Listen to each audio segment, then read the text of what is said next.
Greetings once more, and welcome to episode 3 of Northern Sulphuric Soulboy.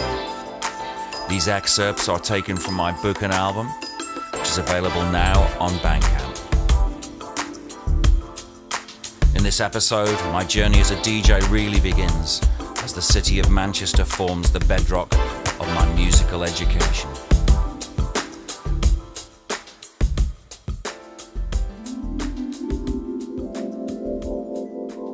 Oh Manchester, so much to answer for, Morrissey moaned on Suffer Little Children. He wasn't far wrong. The birthplace of the Industrial Revolution wasn't the shiny redesigned city it is today. In fact, you half expected to see sooty-faced factory children stumbling out of the red brick buildings, dragging stolen cotton from their pockets. It was dirty, dark, and ringed by some of the country's poorest inner-city areas. My first place of residence was on Hathersage Road in Victoria Park. In the first week I was a keenly repulsed observer of a poor soul being beaten up and down the street with bats of an American nature, an act that was promptly followed by a random knock at the door. It turned out to be a prostitute running from her pimp. Let me in, come on, let me in, come on, let me in, he's coming, let me in. I thought for a second about making her a sandwich, then realised it was a bad idea. Letting her hide in the hallway would have to suffice. Thanks for helping me. Thanks. Keep your head up, Mark. A woman was murdered in the park opposite my road in the second week after my arrival, and I hadn't even enrolled for college yet. Some town, I thought. As soon as I did enroll, I received my first student grant. Unfortunately, particularly for my calorie intake, I spent all of it in a month when it was supposed to last me 4. Most of the cash from the government, bless 'em, exchanged hands in Eastern Bloc Records on Oldham Street.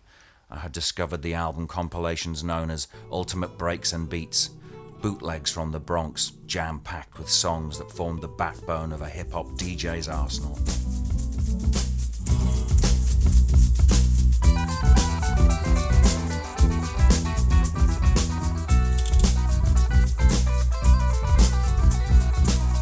The sleeves to these albums were a phenomenal sight. Octopuses playing 8 records at once, or skulls with gold teeth and Kangol hats, just like mine. They became an obsession, and I realised early on that I would have to have all of them, and 2 copies of each to boot. At one point I tried to get a pen pal in the Bronx through Word Up magazine, just to ask more questions about these albums.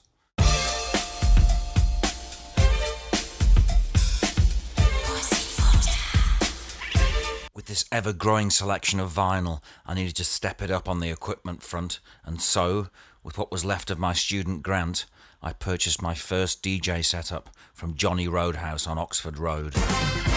These weren't Technics decks though. It would be a while before I found the professional DJ's staple. They were 2 Garrod belt-driven debacles with cartridges the size of cooking matchboxes. Housed in a mini coffin with the lid missing, any contact against the plywood surface would deliver a fine splinter up the fingernail. It was a piece of kit most likely knocked together in someone's garage before going on to witness many a wedding and birthday party, wobbling along to the top 40 with 3 light bulbs flashing away, no doubt oblivious to the beat. Between the 2 decks was a realistic mixer, the cheapest model on the market. I lost a fingernail attempting to scratch with a button the size of a mouse's nose. However, a transition was about to occur. I became aware that when teaching yourself to mix, having 2 copies of the same record allowed you to keep the same part of a record going in repetition. This, of course, is a given to anybody who knows anything about hip-hop music and DJing, but I had no one to guide me, so I pretty much made the same discoveries as Grandmaster Flash, except a decade too late. If only Flash had been there to tell me that there were such things as slip mats to ease the movement of the record on the deck. If he had, I wouldn't have wasted so much money on high karate talcum powder. The talc, which I sprinkled liberally on the reverse of all my records, destroyed the B-sides, and my flatmate Mark Pickstone would return to the incessant sounds of Al Nafish by Hashim, with clouds of high karate talc hanging in mid-air. That smells a bit like a load of Yorkshiremen on the pull. Nice track. On Sunday nights, I would worship at the altar of Stu Allen's Bust Disc radio show on Piccadilly 103, checking out the results of DJ mixing and scratching competitions, with local stars entering and often winning.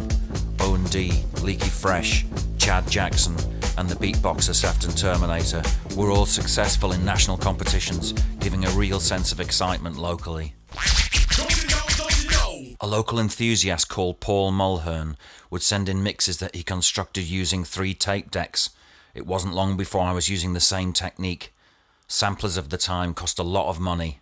However, 3 tape decks could be linked together to make a rudimentary sample loop device. My experience of taping the top 40 and cutting the DJ's voice out had put me in good stead for having lightning fast fingers on the pause button. I didn't care that the outcome sounded like someone frying bacon during a snake attack while a small radio played 50 yards away.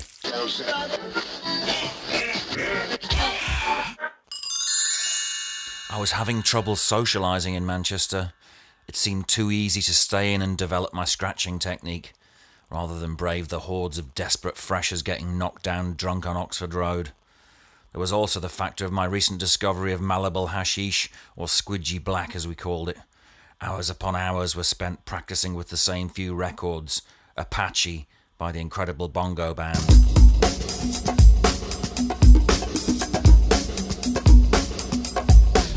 And Cheryl Lynn's Got to Be Real. Both taken from the Ultimate Breaks and Beats albums.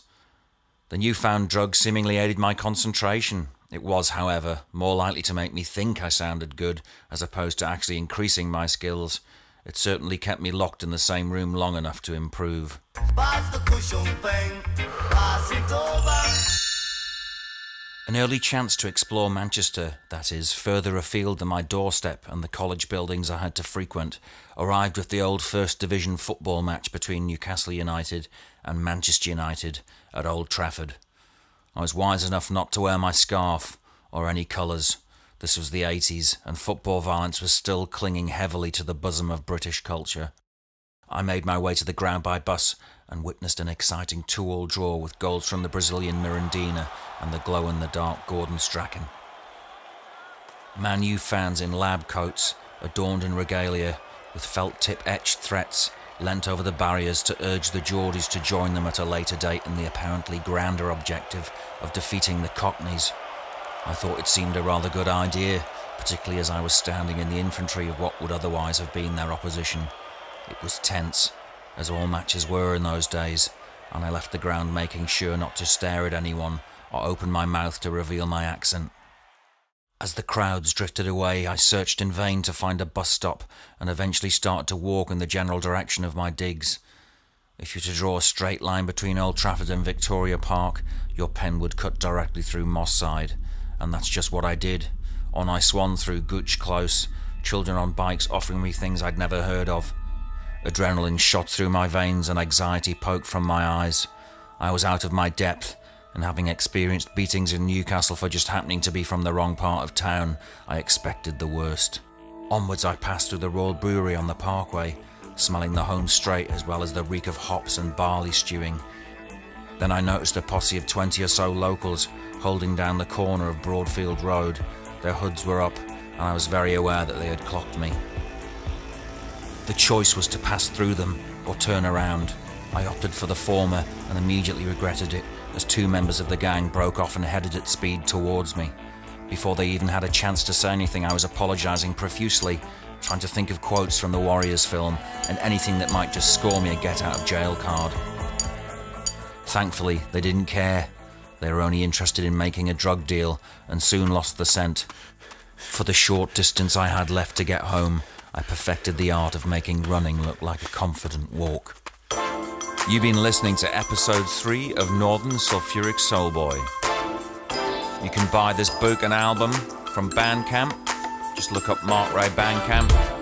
The book covers Fat City Records, Grand Central, Ray and Christian, Yes King, street soul scene in Manchester, among many other things. Keep it locked for next week.